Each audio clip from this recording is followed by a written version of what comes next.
used to listening real close, but in a minute, you're going to listen real fast. We'll explain when we come back. Our next guest has been called Fast Talker Extraordinaire, and some people have called her Supermouth. Our next guest is your wife. No, no, this lady talks fast, but she makes good sense when she's doing it. That leaves out your wife. Yeah, it does. In fact, this lady is in the Guinness Book of World Records as the fastest talking female in the world at 603 words per minute. Then there's only one person faster. Who's that? Whoever timed her. Well, let's see how fast we can make her welcome. Here's Fran Capo. Yes!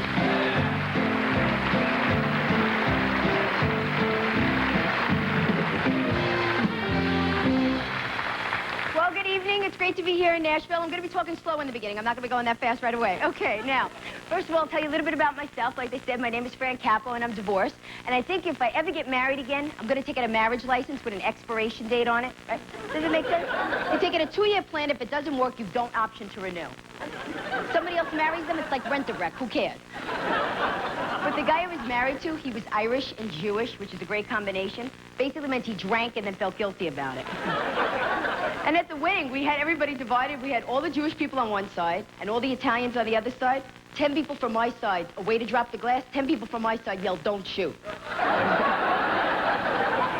I'm divorced, and I try to stay on good terms with my, with my ex-husband. So the other day I asked him, I said, Pat, how do you feel about me? He said, well, I have an attachment for you. I'm like, an attachment? Hoovers have attachments. But now girls, you'll know this, right? When you get married to guys, they're a lot different before and after they get married. Before, right, you know this, right? Before you marry a guy, he could throw a ball into a hoop from like 50 feet away. But after you marry him, he can't throw a sock into a basket less than a foot away.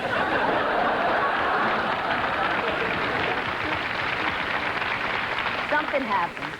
But, now I'm single again, so I'm dating a lot. And, I went on a blind date. Has anyone done this? Blind dates are the worst. Because what happens, if the person's good-looking, they're dumb. If they're great-looking, they're married. And if they're neither, they're your blind date. Right? My girlfriend goes to me, Fran, I want you to meet this nice guy. He's a nice guy, just a little overweight. Baloney, the guy was fat. We were in a restaurant, we walked out, the guy fell down, he rocked himself to sleep trying to get up. Wasn't so bad, I went back like a week later, they had roped off the area, stuck a saddle on his back, and they were charging 10 cents a ride. See, to me, it's amazing that guys and girls ever get together in the first place, because we're so different. Right? Like, when is the last time you ever saw a guy go up to a mirror and go, I don't have enough to wear. And guys would rather drive to Cuba before they stop and ask for directions if they're lost.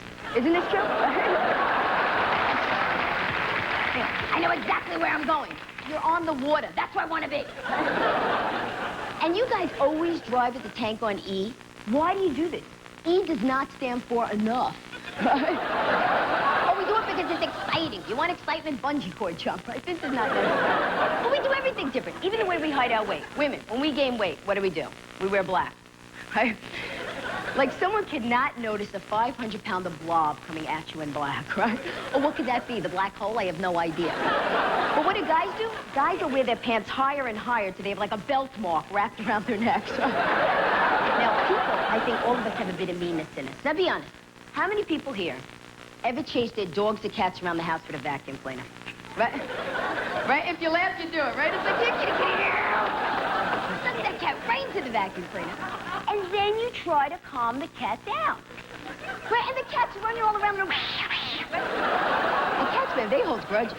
You could smack a cat and he'll just look at you and go, you know that nice white rug you have? Think of that. But dogs are more stupid, though, because you can do this to a dog 15, 20 times and the dog will still come over, right? As long as you say it in that nice dog voice, like, oh, Rover, come here. Right? And the dog's like, right? You can take the hair off his back. He's like, you did it to me again. I have a little boy. His name is Spence. He's 4 years old. Now, women, you know this. You know, when you get pregnant, there's a lot of different things you have to do. For example, if you get pregnant, you get sick, you can't take aspirins or pills or anything like that, right? Which obviously doesn't matter because the only pill I took didn't work. But, You can always tell when people are parents and when they're not. If someone says something to you like, I slept like a baby. I'm like, oh yeah? What does that mean? You woke up every hour and cried? Right? And I did a big mistake when I was pregnant. I wore a safety belt when I drove. Big mistake. Came out with a strap mark and GM stamped on his cheek. Not a pleasant sight. You know, it's so nice. I do want to show this to you because every parent, you know, carries around a picture of their kid, and I'm no different. So I like to show you a wallet-sized picture I have of my kid. This is what my kid looks like. Isn't he cute?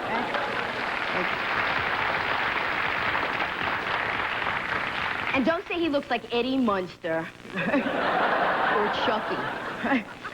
See, I get people telling me he looks like Chucky all the time. I go home, I look at him in the crib, and I'm thinking, Mommy, come here. Right? But kids change a lot. This is what he looked like when he was 19 months old. This is what he looked like when he was 8 months old. Doesn't it look like the hair club for men?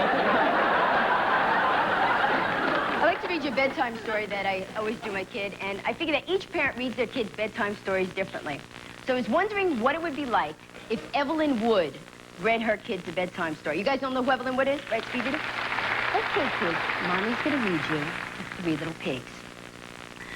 Once upon a time, there were 3 little pigs. One little pig liked to sing, the second little pig liked to dance, and the third little pig liked to sit and think. Little pig, little pig, little pig, levy, and every chin, hop, hop, place in, jump, hop, lickety, boo, something to next big town. Little pig, levy, and every chin, hop, hop, place in, jump, hop, lickety, boo, something to the third big's house. Little pig, levy, and every chin, hop, he got some and climbed down the chimney. Pigs had a pot of boiling water, the wolf will in, and ate wolf soup.